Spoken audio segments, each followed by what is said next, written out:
माझ्या ओपीडी मध्ये एक रुग्ण आला आणि त्याच्या कंप्लेंट ज्या होत्या त्या म्हणजे छातीत आग होणं, जळजळ होणं, खाल्ल्यानंतर पोटात आणि छातीत वेदना होणं आणि खाल्लेलं वर येणं. तर मी जेव्हा त्याची हिस्ट्री विचारली तर त्याला काही व्यसन नव्हतं. तो तंबाखू, दारूचं सेवन करत नव्हता. त्याचं वजन सुद्धा व्यवस्थित होतं. पण त्याला एक सवय होती. तो दिवसातनं 7 ते 8 वेळेस चहा प्यायचा. तर आणि त्याच्या वेळा सुद्धा अनिश्चित होत्या. तर त्याने मला प्रश्न विचारला, की "डॉक्टर मी चहा पिऊ का?" तर याचं उत्तर आहे, तुम्ही चहा घेऊ शकता, पण तो दिवसातनं 1 ते 2 वेळेस आणि जनरली काही खाल्ल्यानंतर 30 ते 6 मिनिटं नंतर चहा घ्यायचा.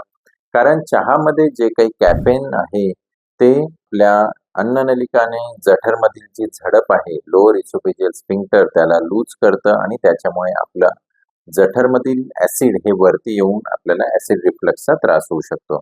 आणि दुसरं म्हणजे बऱ्याच व्यक्तींना चहा हा गरम प्यायची सवय असते. त्यामुळे सुद्धा आपल्याला आपल्या अन्ननलिका आणि जठरमध्ये आम्लपित्त जास्त तयार होतं.